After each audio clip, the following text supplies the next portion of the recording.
देखिएगा अगला क्वेश्चन है 24 नंबर क्वेश्चन आईआईटी 2025 का है। तो देखिए बड़ा सिंपल क्वेश्चन है, कह रहा है कि metal ion that have calculated spin only magnetic moment 4.90, किसका मैग्नेटिक मोमेंट 4.9 होगा।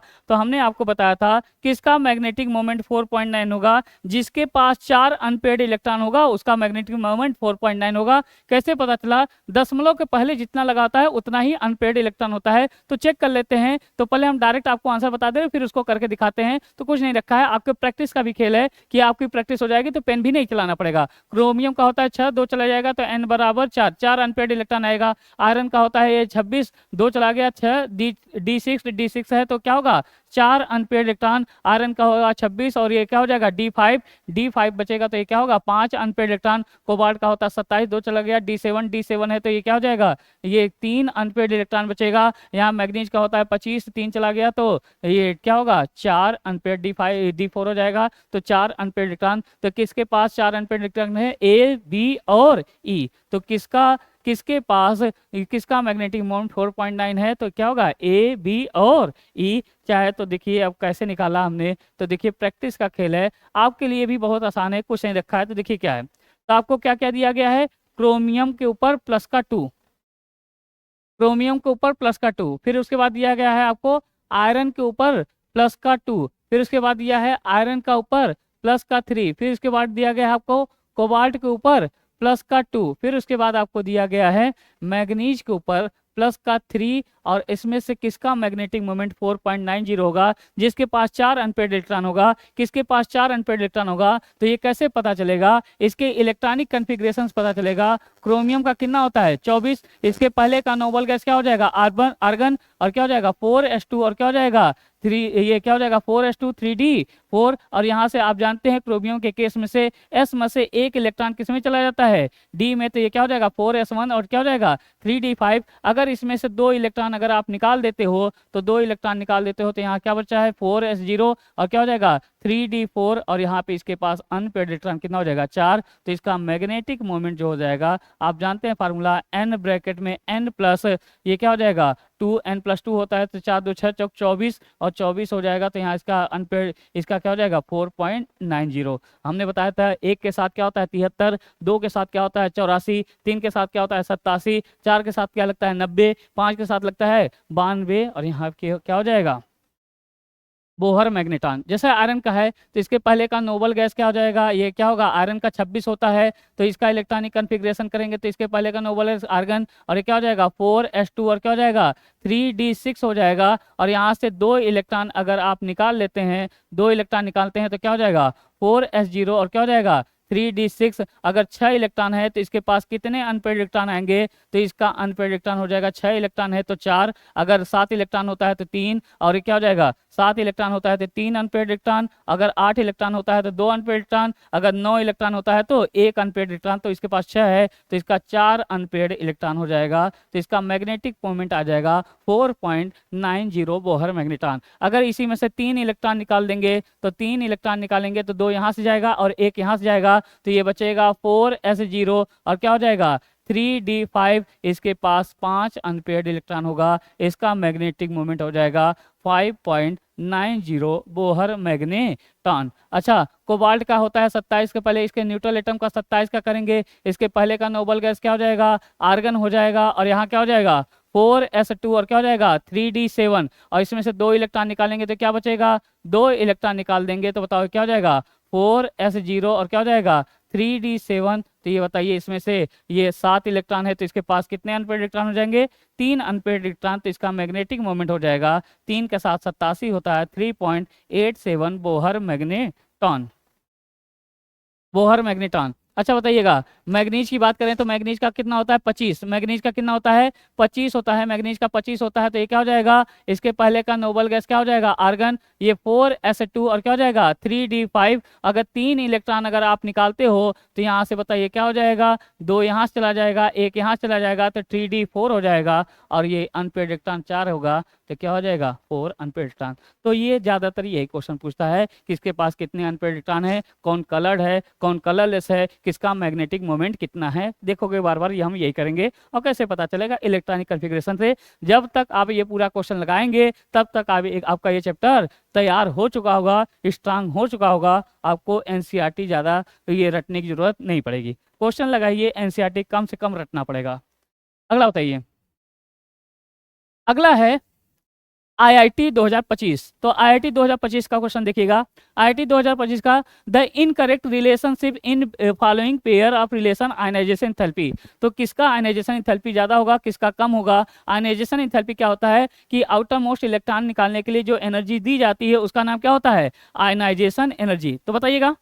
चलो पहले ऑप्शन से हमने हमसे कहा इनकरेक्ट बताना है, तो यानी ये बताओ, तुरंत अंडरलाइन करेंगे, करेक्ट बताना है कि इनकरेक्ट। तो बताइए किसमें से इलेक्ट्रॉन निकालना कठिन काम है। तो पहले ये Fe2+ और Fe3+ है। अगर ये Fe2+ होगा तो Fe2+ का इलेक्ट्रॉनिक कन्फिग्रेशन कैसे करते हैं, तो आप जानते हैं Fe2+ का इलेक्ट्रॉनिक कन्फिग्रेशन आप कैसे करेंगे। पहले तो आप न्यूट्रल एटम का करते हैं। तो न्यूट्रल एटम का क्या होता है, 4s2 और क्या होता है 4s2 और यहाँ क्या हो जाता है 3d6। अगर इसमें से 2 इलेक्ट्रॉन निकालेंगे तो ये क्या हो जाएगा, s में से 2 इलेक्ट्रॉन चला जाएगा, तो यहाँ क्या हो जाएगा 0। अगर ये 3 इलेक्ट्रॉन निकालते हैं तो ये क्या होगा, 3 इलेक्ट्रॉन करेंगे तो प्लस का 3 वाला करेंगे, तो अगर न्यूट्रल करेंगे तो 4s2 और क्या होता है 3d6। अगर आपने 3 इलेक्ट्रॉन निकला तो 2 यहाँ से निकलेगा, 1 यहाँ से निकलेगा, तो यहाँ क्या बचेगा 0। यहाँ से बचेगा आपका 0 और यहाँ से बचेगा क्या बचेगा आपका 5। तो बताइए कहाँ से इलेक्ट्रॉन निकालना कठिन काम है, तो बताओ कहाँ से। तो ये यहाँ से इलेक्ट्रॉन निकालना है, ये कैसा है पार्शियल फील्ड, जबकि ये यहाँ से इलेक्ट्रॉन निकलना है तो ये कैसा है हाफ फील्ड। ये हाफ फील्ड है और ये आपका क्या है पार्शियल फील्ड है। यहाँ से इलेक्ट्रॉन निकालना कठिन काम है, यानी आयरन +3 का आयनाइजेशन एनर्जी ज़्यादा होगा ये आयरन +2 से, यानी फेरिक आयन का ज़्यादा होगा फेरस आयन से। तो ये वाला स्टेटमेंट सही है, ये वाली बात तो सही है। अच्छा दूसरा वाला देख लेते हैं। दूसरे वाले कैसे किए करेंगे, तो इसका बनाएंगे तो ये प्रैक्टिस इतना हो चुका है कि इसका क्या हो जाएगा Mn2+ और ये 4 से 2 इलेक्ट्रॉन चला जाएगा और क्या बचेगा 3d5। अच्छा आयरन का करेंगे तो यहाँ से क्या बचेगा, आयरन का क्या होगा, यानी Fe2+। इतना प्रैक्टिस हो चुका है तो 4s2 और क्या हो जाएगा 3d6। यहाँ से बताइए, ये बताइए यहाँ से इलेक्ट्रॉन निकलना है या इसका यहाँ से इलेक्ट्रॉन निकलना है। ये कैसा है आपका हाफ फील्ड है, ये कैसा है आपका हाफ फील्ड है और ये कैसा है आपका पार्शियल फील्ड है। इसकी स्टेबिलिटी ज़्यादा, यहाँ से इलेक्ट्रॉन निकालना कठिन काम है, जबकि इसका ज़्यादा दे दिया इसका कम। तो ये सही है कि गलत है, गलत है, तो ये वाला तो गलत है।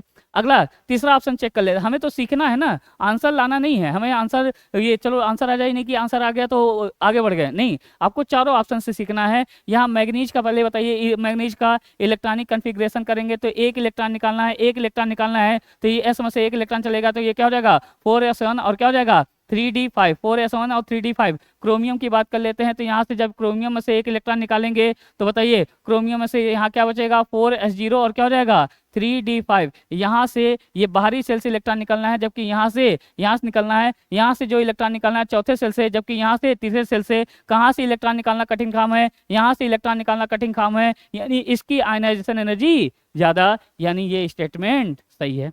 अच्छा अगला इसका चेक कर लेते हैं। तो इसका चेक करेंगे तो कैसे चेक करेंगे, इलेक्ट्रॉनिक कन्फिग्रेशन चेक करेंगे। और इलेक्ट्रॉनिक कन्फिग्रेशन इसका देखिएगा, इसका इलेक्ट्रॉनिक कन्फिग्रेशन यानी मैग्नीज के ऊपर +1 है तो इसका इलेक्ट्रॉनिक कन्फिग्रेशन 4s में से 1 इलेक्ट्रॉन चला जाएगा तो ये क्या हो जाएगा 4s1 और क्या हो जाएगा 4s1 और क्या हो जाएगा 3d5। अच्छा इसमें से 2 इलेक्ट्रॉन निकालेंगे तो ये Mn2+ का करना है तो ये क्या हो जाएगा, ये s में से 2 इलेक्ट्रॉन चला जाएगा तो 4s0 और क्या हो जाएगा 3d5। इसमें जो है यहाँ से इलेक्ट्रॉन निकलना है और इसमें जो है यहाँ से इलेक्ट्रॉन निकलना है। यहाँ चौथे में से सेल में से इलेक्ट्रॉन निकालने हैं, जबकि यहाँ से तीसरे में से और इसमें यहाँ से इलेक्ट्रॉन निकालना कठिन काम है, यानी इसकी आयनाइजेशन एनर्जी ज़्यादा और उसकी आयनाइजेशन एनर्जी ज़्यादा दिया है, तो ये सही है। तो कौन सा ऑप्शन हो जाएगा आपका, बी वाला। क्लियर है। अच्छा क्वेश्चन है नीट 2025।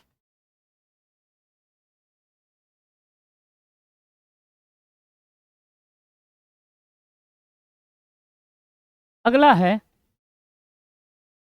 अगला क्वेश्चन पढ़िएगा, IIT 2025 का है। तो IIT 2025 में क्वेश्चन पूछा गया, first transition series metal M has highest enthalpy of atomization in series one of its equity, ये आयन बनाएगा, exist in green colour, name of the oxide from the, ये तो बताओ किसका, ये 3D सीरीज में यानी फर्स्ट सीरीज में किसका आयन ये एंथैल्पी ऑफ एटमाइजेशन ज्यादा होता है? क्रोमियम का। किसका होता है? क्रोमियम का। ये ग्राफ भी बताया था आपको, एनसीईआरटी का ग्राफ भी है। तो एनसीईआरटी का ग्राफ कैसे बनाया गया है? यहाँ पे क्या होता है, एक्स एक्सिस पे क्या होता है, एटॉमिक नंबर होता है, वाई एक्सिस पे क्या होता है, एंथैल्पी ऑफ एटमाइजेशन होता है, या आपका क्या होता है, मेल्टिंग पॉइंट होता है, या तो क्या होता है, बॉइलिंग पॉइंट होता है। तो पहले आपको ऐसे दिखाया गया होगा, ये यहाँ पे बढ़ता है, फिर मैग्नीज का घटता है, फिर ये आयरन का बढ़ता है, फिर ऐसे घट जाता है। तो यहाँ पे क्या होता है, स्कैंडियम, फिर क्या होता है, टाइटेनियम, फिर यहाँ क्या होता है, वैनेडियम, फिर सबसे ज्यादा एंथैल्पी ऑफ एटमाइजेशन किसका होता है? क्रोमियम। क्यों इसका ज्यादा होता है? क्योंकि इसके पास सबसे ज्यादा अनपेयर्ड इलेक्ट्रॉन होते हैं, इस वजह से इसका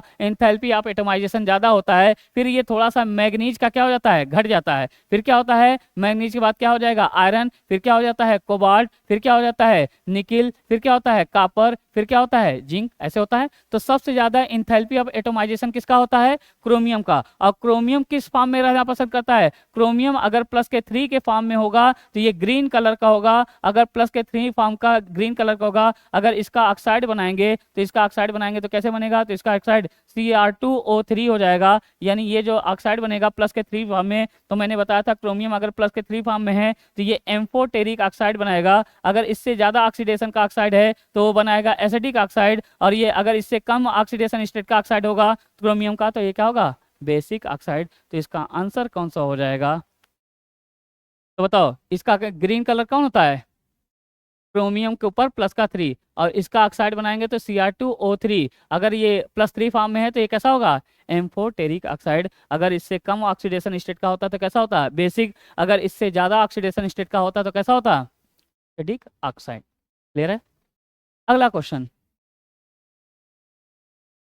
अगला क्वेश्चन देखो उसी से रिलेटेड है, मिलता जुलता उसी से है। तो बताइए, number of valence electron present in among chromium, cobalt, iron, nickel which has lowest enthalpy of ionisation, इन चारों में जिसका एंथैल्पी ऑफ एटमाइजेशन सबसे कम है, लोवेस्ट है, उसके वैलेंस सेल में, उसके बाहरी सेल में कितने इलेक्ट्रॉन होंगे? तो बताइए इसमें से सबसे कम कौन है, इसमें से सबसे कम कौन है? तो सबसे कम कौन कौन सा दिया था? क्रोमियम दिया था, कोबाल्ट दिया था, आयरन दिया था और निकिल। क्रोमियम, कोबाल्ट, आयरन और निकिल। तो क्रोमियम से ज्यादा किसका होता है? क्रोमियम का सबसे ज्यादा, फिर आयरन का होता है, फिर किसका होता है, कोबाल्ट का होता है, और सबसे कम किसका होता है, निकिल का। यानी यहाँ किसकी बात कर रहा है, सबसे कम एंथैल्पी एटमाइजेशन इन चारों में किसका होगा, निकिल का सबसे कम एंथैल्पी ऑफ एटमाइजेशन होता है। निकिल है तो ये इसका टाइमिंग नंबर 28 होता है, इसके पहले का नोबल गैस आर्गन हो जाएगा, और ये 4s2 और क्या हो जाएगा, 3d8। तो बताइए इसके वैलेंस सेल में, इसके बाहरी सेल में कितने इलेक्ट्रॉन, 10 इलेक्ट्रॉन। कितने इलेक्ट्रॉन हो जाएंगे, 10 इलेक्ट्रॉन हो जाएंगे। क्लियर है? इसके वैलेंस सेल में 10 इलेक्ट्रॉन। अगला बताइएगा, अगला बताइएगा IIT 2025 का कह रहा है कि pair of transition metal are having same number of unpaired electron. पहले हम देखो, जैसे हमारा प्रैक्टिस हो गया है तो हम इसे डायरेक्ट देख के बता देंगे, आपका भी प्रैक्टिस हो जाएगा तो डायरेक्ट आपको इलेक्ट्रॉनिक कन्फिग्रेशन करने की जरूरत नहीं पड़ेगी। चलो फिलहाल हम ये पहले एक बार डायरेक्ट बता देते हैं, फिर उसके बाद हम इलेक्ट्रॉनिक कन्फिग्रेशन करके भी दिखाते हैं आपको। तो बताइए, वैनेडियम का होता है 23 होता है, तो 3 में से 2 गया तो इसके पास अनपेयर्ड इलेक्ट्रॉन हो जाएगा 3। और कोबाल्ट का 27 होता है, तो 27 में से 3 इसके पास भी क्या होगा, 3d7 आ जाएगा, 3 अनपेयर्ड इलेक्ट्रॉन। टाइटेनियम का क्या हो जाएगा, और ये 3d ये क्या हो जाएगा, टाइटेनियम का 22 होता है, ये क्या हो जाएगा, इसके पास 1 अनपेयर्ड इलेक्ट्रॉन। मैग्नीज का है तो ये इसके पास 5 अनपेयर्ड इलेक्ट्रॉन आएगा। यहाँ बताइए टाइटेनियम का 2 इलेक्ट्रॉन निकालेंगे तो इसके पास 2 अनपेयर्ड इलेक्ट्रॉन, कोबाल्ट में से 2 इलेक्ट्रॉन निकालेंगे तो 3d7 यानी इसके पास 3 अनपेयर्ड इलेक्ट्रॉन होगा। अच्छा, आयरन का में से 3 इलेक्ट्रॉन निकालेंगे तो इसके पास 5 अनपेयर्ड इलेक्ट्रॉन, क्रोमियम में से 2 अनपेयर्ड इलेक्ट्रॉन निकालेंगे तो इसका अनपेयर्ड इलेक्ट्रॉन कितना आ जाएगा, 4। तो इसके 4 अनपेयर्ड इलेक्ट्रॉन हो जाएंगे। तो ये बताइए क्या हो जाएगा, कौन सा ऑप्शन, ए ऑप्शन। तो देखिए कैसे आया, तो बारी बारी से सबका निकाल लेते हैं, बिल्कुल आसान है, कुछ नहीं रखा है। देखो क्या है, अब ये प्रैक्टिस आपकी हुई हो जाएगी तो ये सब हम ये तो सिखा रहे हैं तो ये लिख रहे हैं, नहीं तो ये सब लिखने की जरूरत नहीं होती। तो बताइए क्या होगा, तो ये बताइए अगर वैनेडियम का कितना होता है 23, वैनेडियम कितना होता है 23, और ये क्या हो जाएगा, इसके पहले का नोबल गैस क्या हो जाएगा, आर्गन, और यहाँ क्या हो जाएगा 4s2 और क्या हो जाएगा 3d3। अगर इसमें से 2 इलेक्ट्रॉन निकाल देंगे तो बताइए, इसमें से 2 इलेक्ट्रॉन निकाल देंगे तो ये बताओ कितने अनपेयर्ड इलेक्ट्रॉन बचेंगे, 3। कितने अनपेड इलेक्ट्रॉन बचेंगे? 3 अनपेड इलेक्ट्रॉन। अच्छा कोबाल्ट की बात कर लें तो कोबाल्ट की बात करेंगे तो बताओ, कोबाल्ट में करेंगे तो कोबाल्ट का 27 होता है। कोबाल्ट का अगर 27 होता है तो इसका लास्ट ये 27 होता है तो ये क्या हो जाएगा 4s2 और क्या हो जाएगा 3d7 और इसमें से 2 इलेक्ट्रॉन निकाल देंगे तो ये क्या हो जाएगा 4s0 और क्या हो जाएगा 3d7 और 7 इलेक्ट्रॉन है तो ये क्या होगा डी में 7 इलेक्ट्रॉन है, कितने अनपेड इलेक्ट्रॉन 3 अनपेड इलेक्ट्रॉन आ जाएंगे। तो इन्हीं दोनों का सेम होता है। चलो उसका भी निकाल लेते हैं। टाइटेनियम की बात कर लेते हैं तो टाइटेनियम में अगर 3 इलेक्ट्रॉन, टाइटेनियम का कितना होता है 22 और टाइटेनियम का 22 होता है तो ये लास्ट में भरा जाएगा 4s2 और क्या हो जाएगा 3d2। अगर इसमें से 3 इलेक्ट्रॉन निकाल देंगे आप, अगर आप 3 इलेक्ट्रॉन निकालते हैं तो ये क्या हो जाएगा 4s0 और क्या हो जाएगा 3d1। तो इसके पास अनपेड इलेक्ट्रॉन कितना हो जाएगा 1। अच्छा मैग्नीज का करेंगे तो मैग्नीज का 25 होता है, 25 होता है तो मैग्नीज में से 2 इलेक्ट्रॉन 25 होगा तो ये क्या हो जाएगा 4s2 और क्या हो जाएगा 3d5। अगर इसमें से 2 इलेक्ट्रॉन निकाल देंगे तो ये क्या हो जाएगा 4s0 और क्या हो जाएगा 3d5। इसके पास कितने अनपेड इलेक्ट्रॉन 5 अनपेड इलेक्ट्रॉन हो जाएंगे। यहाँ बताइए टाइटेनियम में से 2 निकालेंगे तो टाइटेनियम में से 2 निकालेंगे तो इसका इलेक्ट्रॉनिक कन्फिग्रेशन क्या बचेगा, टाइटेनियम का ये होता है 2 यहाँ से निकल जाएगा तो ये क्या हो जाएगा 3d2। तो इसके पास कितने अनपेड इलेक्ट्रॉन हो जाएंगे 2 अनपेड इलेक्ट्रॉन। अब कोबाल्ट में से अभी कोबाल्ट का निकाला है तो कोबाल्ट के C2+ में कितने अनपेड इलेक्ट्रॉन 3 अनपेड इलेक्ट्रॉन। अच्छा आयरन में से अगर 3 इलेक्ट्रॉन निकालेंगे, आयरन का कितना होता है 26, आयरन का कितना होता है 26 तो ये क्या हो जाता है 4s2 और क्या हो जाएगा 3d6। अच्छा बताइए इसमें से 3 इलेक्ट्रॉन निकालेंगे तो ये क्या हो जाएगा 2 इलेक्ट्रॉन यहाँ से जाएगा और क्या होगा 1 इलेक्ट्रॉन यहाँ जाएगा 3d5। तो इसके पास अनपेड इलेक्ट्रॉन कितना हो जाएगा 5। अच्छा क्रोमियम का करते हैं तो क्रोमियम का बताइए 24 होता है तो क्रोमियम का 24 होता है तो लास्ट इलेक्ट्रॉनिक कन्फिग्रेशन क्या हो जाएगा 4s1 3d5 और इसमें से 2 इलेक्ट्रॉन निकालेंगे तो क्या हो जाएगा 4s0 और क्या हो जाएगा 3d4 हो जाएगा। तो इसके पास अनपेड इलेक्ट्रॉन कितने हो जाएंगे 4। बार बार घूम फिर के वही पूछेगा अनपेड इलेक्ट्रॉन। तो इसका आंसर कौन सा हो जाएगा, किसके पास नंबर ऑफ सेम इलेक्ट्रॉन हो जाएंगे, तो ये कौन सा हो जाएगा ए वाला। अगला क्वेश्चन, अगला क्वेश्चन देखिएगा कह रहा है कि अगला क्वेश्चन है आईआईटी 2025 का। आईआईटी 2025 का है कह रहा है कि given below are two statement, कह रहा है CrO3 stronger oxidising agent and molybdenum oxide. बिल्कुल सही बात है क्योंकि मैंने आपको बताया था कि बताइए हमने बताया था डी ब्लॉक एलिमेंट में जैसे ही ग्रुप में ऊपर से नीचे जाते हो हायर ऑक्सीडेशन स्टेट की स्टेबिलिटी बढ़ती है यानी ऑक्सीडाइजिंग पावर घटती है। अगर यही क्या होगा पीरियड में चलते हैं तो पीरियड में चलते तो हायर ऑक्सीडेशन स्टेट की स्टेबिलिटी बढ़ेगी तो ऑक्सीडाइजिंग पावर घटेगी। तो देखो कहने का मतलब ये हुआ।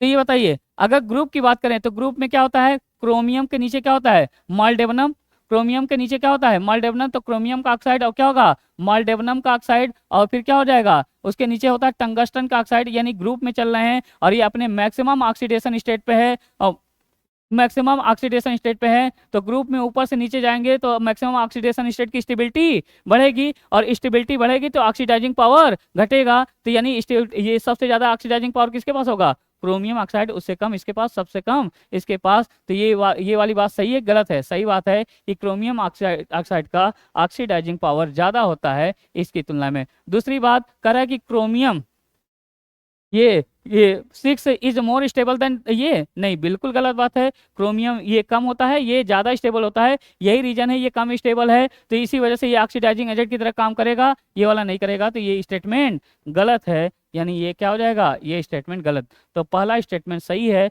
और दूसरा स्टेटमेंट गलत हो जाएगा। तो कौन सा option D option IIT 2025। Clear है। अगला क्वेश्चन, अगला क्वेश्चन है IIT 2025 का 30 नंबर क्वेश्चन पढ़िए। IIT 2025 का क्वेश्चन क्या है तो बताइएगा। IIT 2025 का क्वेश्चन है कह रहा है कि एम्फोटेरिक ऑक्साइड वेनेडियम क्या V2O3 V2O4 V2O5 upon reaction alkali lead to formation of oxide anion the oxidation state of vanadium in oxide anion. तो बताओ कह रहा है इसमें से कौन एम्फोटेरिक ऑक्साइड है। पहले ये बताओ एम्फोटेरिक ऑक्साइड कौन है, तो पहले तो ये चेक कर लो एम्फोटेरिक ऑक्साइड कौन है, तब तो उसका हम उससे रिएक्शन कराएं तो एल्कली से रिएक्शन कराएं। तो बताओ इसमें से एम्फोटेरिक कौन है। तो मैंने वेनेडियम के केस में बताया था वेनेडियम अगर प्लस के 5 स्टेट में होगा तो वो एम्फोटेरिक ऑक्साइड बनाएगा, उससे कम स्टेट पे होगा तो कैसा होगा बेसिक होगा और उससे ज़्यादा तो पॉसिबल है नहीं। तो यानी यहाँ से कहने का मतलब ये हुआ कि क्रोमियम की बात करें तो क्रोमियम की अगर बात करते हैं तो देखिएगा क्रोमियम की अगर बात करते हैं तो क्या होगा।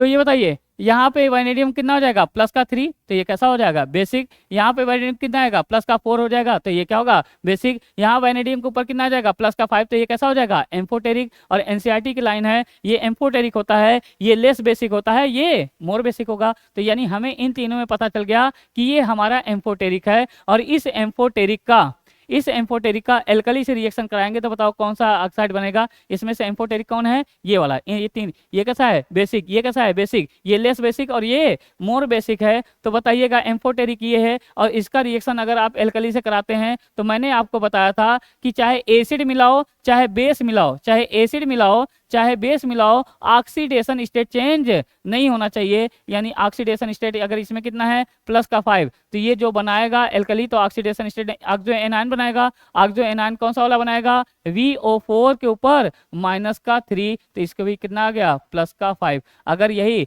ऑक्सो केटायन बनाया होता तो ये बताओ ये एल्कली है तो OH माइनस है, तो माइनस है तो एनायन बनाया। अगर इसी में एसिड मिला दिए होते V2O5 में, अगर आपने एसिड मिला दिया होता तो एसिड मिलाने का मतलब क्या हुआ होगा, एसिड मिलाने का मतलब क्या होगा H+, और H+ है तो ऑक्सो केटायन, और ऐसा वाला ऑक्सो केटायन बनाएंगे जिसका ऑक्सीडेशन स्टेट प्लस का 5 है। तो यहाँ पे भी क्या होगा प्लस का 5, यहाँ पे भी क्या होगा प्लस का 5। तो बताइए तो एम्फोटेरिक है प्लस 5 है, तो एल्कली मिलाने पे जो चेंज होगा उस एनायन में कितना होगा प्लस का 5, ऑक्सो एनायन में प्लस का 5, डी वाला ऑप्शन।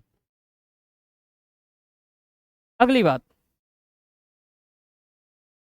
अगला IIT 2024, IIT 2024 का है तो पढ़िएगा question. Given below are two statement, तो ये दो स्टेटमेंट दिया गया है, तो कह रहा है कि इन द लाइट ऑफ एबो statement choose the correct answer. तो ये दो स्टेटमेंट पढ़िए, बताइए इसमें से कौन सा बात सही है। तो पहले बताइए पहला स्टेटमेंट पढ़िए क्या है।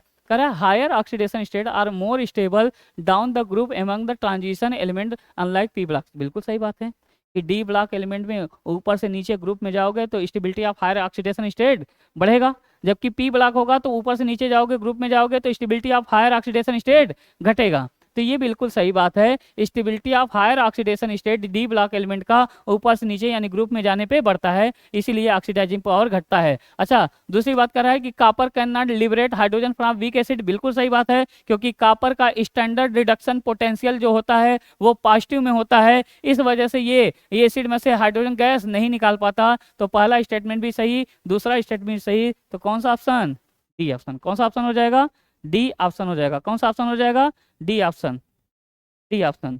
ठीक है, अगली बात, अगली बात देखिएगा ये IIT 2024 का। तो अगली बात ये है IIT 2024 का, तो कह रहा है कि इलेक्ट्रॉनिक कॉन्फ़िगरेशन कॉपर सेकंड का इतना होता है। चलो ठीक है, सही बात है। वेयर एज कॉपर फर्स्ट का इतना होता है। Which of the following is correct, तो इसमें से कौन करेक्ट होगा। तो एनसीईआरटी की लाइन है, क्या एनसीईआरटी की लाइन है, भले इसका इलेक्ट्रॉनिक कॉन्फ़िगरेशन ये है, मगर ये बताओ ये जब इसको एक्वस फॉर्म में डालते हैं तो ये एक्वस फॉर्म में जाते ही ये कॉपर आयन फर्स्ट जो होता है ये अनस्टेबल होता है, ये तुरंत ही चेंज होता है, कॉपर सेकेंड आयन में चेंज हो जाता है। और एनसीईआरटी की लाइन है, और ये एनसीईआरटी की लाइन ये है कि ये जो कॉपर के ऊपर प्लस का 2 है, ये एक्वस फेज में ज्यादा स्टेबल होता है। तो copper second is more stable, electronic configuration ये है। Which of the following is correct, copper second more stable, copper second is less stable, stability of copper first, copper second depend on nature of copper salt, copper first copper second is equal stable. नहीं, सबसे ज्यादा stable कौन सा होता है copper second, due to high hydration energy, high negative of hydration energy की वजह से। तो इसका पहला एनसीईआरटी की लाइन IIT 2024।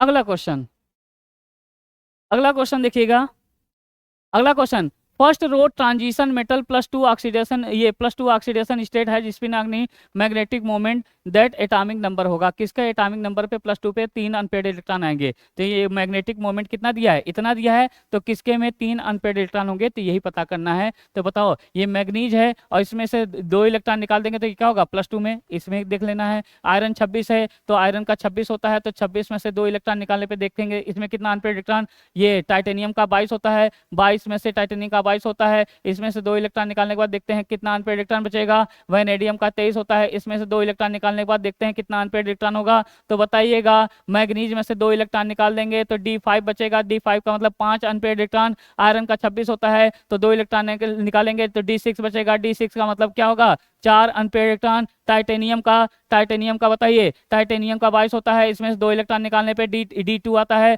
तो इसके पास आपका हो जाएगा, इसके पास 2 अनपेयर्ड इलेक्ट्रॉन। और वैनेडियम का 23 होता है, इसमें से 2 इलेक्ट्रॉन निकालने के बाद D में बचेगा 3 इलेक्ट्रॉन तो इसके पास क्या हो जाएगा, 3 अनपेयर्ड इलेक्ट्रॉन हो जाएगा। तो मैंने आपको बताया था कि अगर 3 अनपेयर्ड इलेक्ट्रॉन होगा तो मैग्नेटिक मोमेंट आ जाएगा 3 पॉइंट, ये बताइए मैंने बताया था 1 के साथ कितना लगेगा 73, और 2 के साथ कितना लगेगा 84, 3 के साथ कितना लगेगा 87, और 4 के साथ कितना लगेगा 90, और 5 के साथ कितना लगेगा 92। तो इसका कितना हो जाएगा 3 पॉइंट ये 87 बोहर मैग्नेटॉन। और इसका 2 अनपेयर्ड इलेक्ट्रॉन है तो 2 के साथ 84 लगेगा, 2.84 बोहर मैग्नेटॉन। ये 4 अनपेयर्ड इलेक्ट्रॉन है तो 4 के साथ क्या होता है 90 बोहर मैग्नेटॉन। ये 5 अनपेयर्ड इलेक्ट्रॉन तो इसके साथ क्या लगेगा 5.92 बोहर मैग्नेटॉन। तो इसका आंसर कौन सा हो जाएगा, इसके पास किसके पास 3 अनपेयर्ड इलेक्ट्रॉन है, 23 वाले के पास।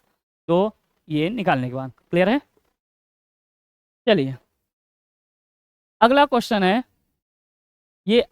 है, ये 34 नंबर क्वेश्चन। तो बताइए IIT 2024 का है। तो बताइए element which show only 1 oxidation state other than elemental form. तो बताइए कौन है जो केवल एक ऑक्सीडेशन, मैंने बताया था स्कैंडियम और जिंक। स्कैंडियम +3 शो करता है जबकि जिंक केवल +2 शो करता है। बाकी अदर जितने भी ट्रांजिशन मेटल होते हैं वो वेरिएबल ऑक्सीडेशन स्टेट शो करते हैं। तो यानी इसका आंसर कौन हो जाएगा, स्कैंडियम हो जाएगा, क्योंकि स्कैंडियम सिर्फ +3 शो कर सकता है, किसी और कोई और अदर ऑक्सीडेशन स्टेट शो नहीं करेगा। जैसे निकिल है तो ये क्या शो करेगा, +2 भी शो करेगा, और क्या शो करेगा +4 भी शो करेगा। कोबाल्ट है तो क्या हो जाएगा +2 भी शो करेगा, +3 भी शो करेगा। टाइटेनियम है तो +2 भी शो करेगा, +3 भी शो करेगा, +4 भी शो करेगा। स्कैंडियम ही है जो एक ऑक्सीडेशन स्टेट शो करता है। क्लियर है। अगला IIT 2024 choose the correct option having all the element with D10 electronic configuration. तो बताइए इसमें से किसके पास D10 है, तो बताइए इसमें से किसके पास D10 है। चलिए अगला क्वेश्चन देखिएगा IIT 2024 का। तो IIT 2024 का कह रहा है कि चूज द करेक्ट ऑप्शन, ये having all the element with D10 electron configuration, किसके अंदर D10 है। तो देख लेते हैं, बिल्कुल आसान है। कुछ ये पहले देखो कोबाल्ट का होता है तो कोबाल्ट का क्या होता है 27 होता है, तो इसका आखिरी इलेक्ट्रॉन कैसे भरा जाएगा 4s2 और क्या हो जाएगा 3d7। तो इसमें सभी में तो D नहीं है तो ये वाला ऑप्शन तो गया। अच्छा यहाँ निकिल की बात कर लेते हैं। तो निकिल की बात करेंगे तो यहाँ होता है निकिल का 28 होता है, निकिल का 28 है तो इसके पहले आर्गन होगा तो ये क्या हो जाएगा 4s2 और क्या हो जाएगा 3d8। तो ये वाला भी नहीं है, इसमें D10 नहीं है तो इसमें D7, तो ये वाला भी ऑप्शन गया। अच्छा पैलेडियम की बात कर लेते हैं। तो देखिएगा पैलेडियम की बात कर लेते हैं तो यहाँ बताइए निकिल है और यहाँ पे निकिल है तो ये क्या हो जाएगा 4s2 और क्या हो जाएगा 3 ये क्या हो जाएगा 3d8। तो ये वाला भी ऑप्शन नहीं है, हमारा ऑप्शन कौन सा हो जाएगा D वाला। आप चाहे तो निकाल के चेक कर सकते हैं। तो हमने ऑप्शन निगलेक्ट करके आंसर निकाल लिया। अब हम देख लेते हैं इसमें सबका होगा। तो आप जानते हैं कापर का 29 होता है, कापर में से S में से एक इलेक्ट्रॉन D में चला जाता है तो इसका क्या हो जाता है 4s1 और क्या हो जाएगा 3d10, इसके D में 10 इलेक्ट्रॉन है। जिंक का 30 होता है तो इसका इलेक्ट्रॉनिक कॉन्फ़िगरेशन करते हैं तो क्या होता है 4s2 और क्या हो जाएगा 3d10, इसमें भी क्या है 10 इलेक्ट्रॉन है। कैडमियम का 48 होता है, चूंकि ये 5वें पीरियड का है तो ये क्या होता है 5s2 और क्या हो जाएगा 4d10, यानी जिंक के नीचे होता है तो इसमें भी 10 इलेक्ट्रॉन है। अच्छा ये कापर के नीचे का है तो कापर के नीचे है तो 5वें पीरियड का है, 5वें पीरियड का है तो सिल्वर का 47 होता है। तो यहाँ पे क्या हो जाएगा आपका, ये आपका हो जाएगा 5s2, क्या हो जाएगा 5s2 और यहाँ से क्या हो जाएगा 5s2 और ये सिल्वर है तो 47 में एक इलेक्ट्रॉन ट्रांसफर हो जाता है, 47 में एक इलेक्ट्रॉन ट्रांसफर हो जाएगा तो 5s1 और क्या हो जाएगा 3d10, 5s1 और क्या हो जाएगा 3d10। ये आपका आंसर। तो कौन सा ऑप्शन हो जाएगा D वाला IIT 2024। अगला ये क्वेश्चन NCERT का IIT 2024 का। तो आइडेंटिफाई इनकरेक्ट पेयर तो इनकरेक्ट बताओ। कैटालिस्ट वाला पोर्शन से पूछा गया है और कैटालिस्ट में एनसीईआरटी में आपको पढ़ाया था मैंने। तो बताइए हेबर प्रोसेस में अमोनिया बनाया जाता है, उसमें कैटालिस्ट के रूप में क्या इस्तेमाल करते हैं आप? आयरन। दूसरा एनसीईआरटी में दिया था कॉन्टैक्ट प्रोसेस में सल्फ्यूरिक एसिड बनाया जाता है, उसमें क्या इस्तेमाल करते हैं आप? Vanadium pentoxide. फिर ओस्टवाल्ड प्रोसेस में नाइट्रिक एसिड आप बनाते हैं, उसमें क्या इस्तेमाल करते हैं? पैलेडियम। फिर आपको बताया था हाइड्रोजिनेशन ऑफ एल्कीन एल्काइन, या ये हाइड्रोजिनेशन में क्या इस्तेमाल करते हैं? पैलेडियम, प्लेटिनम और निकिल। फिर उसके बाद हाइड्रोजिनेशन ऑफ फैट में क्या इस्तेमाल करते हैं? निकिल। फिर उसके बाद बताया था कि पॉलीमराइजेशन ऑफ एल्कीन यानी पॉलीथीन बनाने में एक कैटालिस्ट का इस्तेमाल किया जाता है जिसका नाम होता है जिंगलर नेटा कैटालिस्ट। और जिंगलर नेटा कैटालिस्ट क्या होता है? TiCl4 AlC2H5 का होल थ्राइस, AlC2H5 का होल थ्राइस। क्लियर है? अगला AlO3 का होता है। और अगला बताया था आपका, बताया था डेकन प्रोसेस। डेकन प्रोसेस में आप इस्तेमाल करते हैं CuCl2। एक बताया था वेकर प्रोसेस, और वेकर प्रोसेस में क्या इस्तेमाल करते हैं आप? PdCl2। क्या इस्तेमाल करते हैं? PdCl2। तो देखिएगा, बताइएगा IIT 2024 का कौन सा बात सही नहीं है। कह रहा है कि हेबर प्रोसेस में आयरन इस्तेमाल होता है, बिल्कुल सही बात है। अच्छा, पॉलीथीन प्रिपरेशन में जिंगलर नेटा कैटालिस्ट इस्तेमाल होता है, बिल्कुल सही बात है। वेकर प्रोसेस में पैलेडियम क्लोराइड की प्लेटिनम क्लोराइड, पैलेडियम क्लोराइड होता है, प्लेटिनम नहीं होता, ये गलत बात है। अच्छा, फोटोग्राफी में AgBr इस्तेमाल होता है, बिल्कुल सही बात है। तो कौन सा गलत है? सी वाला, सी वाला। अगला ऑप्शन, अगला ऑप्शन देखिएगा IIT 2023 का। तो बताइए IIT 2023 का बताइएगा। तो क्या है? अगला है एसर्शन रीजन का क्वेश्चन है IIT 2023 का। तो एसर्शन पढ़िए और रीजन पढ़िए। तो बताइएगा, एसर्शन कह रहा है IIT 2023 का, first ionization enthalpy of 3D series element more than second group, बिल्कुल सही बात है। सेकेंड ग्रुप से ज्यादा होता है क्योंकि ये 3D सीरीज का यानी डी ब्लॉक एलिमेंट का साइज कम होता है, जबकि second group alkaline earth metal का साइज ज्यादा होता है, तो इसकी आयनाइजेशन एनर्जी कम और डी ब्लॉक एलिमेंट की आयनाइजेशन एनर्जी ज्यादा हो जाएगी, बिल्कुल सही बात है। और क्यों ज्यादा हो जाती है? रीजन दिया है in 3D series element successive filling of D orbital takes place, सही बात है। जैसे जैसे डी ऑर्बिटल बढ़ता जाएगा आपका ये क्या कहते हैं, इसका ये आयनाइजेशन एनर्जी बढ़ता जाएगा। एसर्शन भी सही है, रीजन भी सही है। Reason is correct explanation of assertion. तो कौन सा हो जाएगा? ठीक है। अगली, अगला क्वेश्चन, अगला क्वेश्चन देखिएगा। कह रहा है कि IIT 2022 का, तो IIT 2022 का बताइएगा कि इसमें से कौन सा है which one of the following list tendency to liberate hydrogen from mineral acid. तो बताइए किसकी टेंडेंसी सबसे कम है?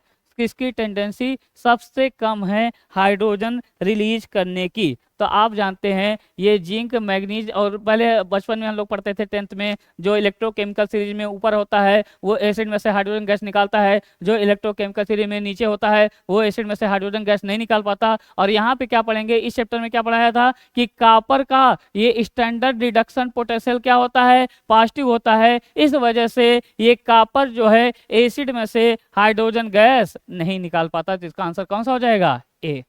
तेरह। अगली बात, कौन ऑक्सीडाइजिंग एजेंट के रूप में काम करेगा? तो बताइएगा कौन ऑक्सीडाइजिंग एजेंट के रूप में काम करेगा? Among the following which is the strong oxidizing agent, इसमें से स्ट्रॉन्ग ऑक्सीडाइजिंग एजेंट के रूप में कौन काम करेगा? स्ट्रॉन्ग ऑक्सीडाइजिंग एजेंट क्या होता है? जो खुद को रिड्यूस करे और दूसरे को ऑक्सीडाइज। और कौन खुद को रिड्यूस करेगा, कौन दूसरे को ऑक्सीडाइज करेगा? और आपको ट्रिक बताया था, कोई मेरे लिए फिर विनती करे। +3 से +2 वाला है ना, +3 से +2 वाला, तो +3 से +2 का ट्रिक बताया था, कोई मेरे लिए फिर विनती करे स्कैंडियम से। अच्छा, +2 से यम का ऑर्डर बताया था, कोई क्यों नहीं कोबाल्ट फिर जानकी मन भाता। तो यानी ऑक्सी हमसे पूछा गया है किसकी ऑक्सीडाइजिंग प्रॉपर्टी ज्यादा होती है। तो IIT 2022 का क्वेश्चन है, तो बताइए किसका ज्यादा होगा? तो ट्रिक क्या बताए थे? कोई मेरे लिए फिर विनती करे स्कैंडियम से। तो इसमें जो ट्रिक ये सीरीज में आगे होगा वही होगा, कोई मेरे लिए फिर विनती करे स्कैंडियम से। तो सबसे ज्यादा ऑक्सीडाइजिंग एजेंट कौन काम करेगा? Mn3+, क्योंकि ये खुद को रिड्यूस करेगा आसानी से और दूसरे को क्या करेगा? ऑक्सीडाइज। और इसका ट्रिक चाहिए तो ट्रिक ये होता है, कोई मेरे लिए फिर फिर विनती करे स्कैंडियम से, कोई मेरे लिए फिर विनती करे स्कैंडियम से, कोई मेरे लिए फिर विनती करे स्कैंडियम से। तो कोई का मतलब क्या हो जाएगा कोबाल्ट, और मेरे का मतलब क्या हो जाएगा एमन, और फिर का मतलब क्या हो जाएगा आयरन, वी का मतलब विनती का मतलब क्या हो जाएगा वी, और ये क्या होगा टाइटेनियम, और कर ये स्कैंडियम, ये क्या हो जाएगा स्कैंडियम, और कोबाल्ट के ऊपर प्लस का 3, मैग्नीज के ऊपर प्लस का 3, आयरन के ऊपर प्लस का 3, वैनेडियम के ऊपर प्लस का 3, टाइटेनियम के ऊपर प्लस का 3, स्कैंडियम के ऊपर प्लस का 3। इसका स्टैंडर्ड रिडक्शन पोटेंशियल ज्यादा, यानी खुद को आसानी से रिड्यूस कर लेगा और दूसरे को ऑक्सीडाइज। अगर हमसे ऑर्डर भी पूछा जाता तो सबसे ज्यादा क्या होता है इसका, फिर किसका होता है सबसे ज्यादा किसका हो जाएगा इसका, फिर किसका होता है आयरन का, फिर किसका होता है ये, फिर किसका होता है करे का मतलब क्या होगा इस ये Cr3+, फिर किसका होता है टाइटेनियम का, फिर किसका होता है क्रोमियम का। क्लियर है ये इसका आंसर ये। अगला है IIT 2021। IIT 2021 का identify the element which for which electronic configuration +3 oxidation state. तो बताओ +3 ऑक्सीडेशन स्टेट, तो ये बताओ ये क्या है +3 ऑक्सीडेशन स्टेट का है, तो इसके न्यूट्रल एटम का बताइए क्या होगा। तो इसका न्यूट्रल ये +3 है, तो ये बताओ ये एक्चुअल में ये है, ये मान लीजिए ये मेटल है, मान लीजिए ये कोई मेटल है, तो ये मेटल है कोई मेटल है, तो ये क्या है आर्गन, और इसके पहले क्या भरा हुआ है 4s, और इसके पहले खाली 4s खाली है, और क्या हो जाएगा 3d5। अच्छा इसमें से 3 इलेक्ट्रॉन निकाले हैं, अगर ये 3 इलेक्ट्रॉन ना निकाले होते हैं, अगर ये 3 इलेक्ट्रॉन ना निकाले होते हैं तो बताओ इसमें क्या भरा जाता 4s2, और क्या हो जाता 3d6, ये 3d6, तो ये क्या हो जाएगा आपका ये आर्गन, तो ये क्या हो जाएगा 18 2 20 और 6 26, इसका कौन सा हो जाएगा आयरन।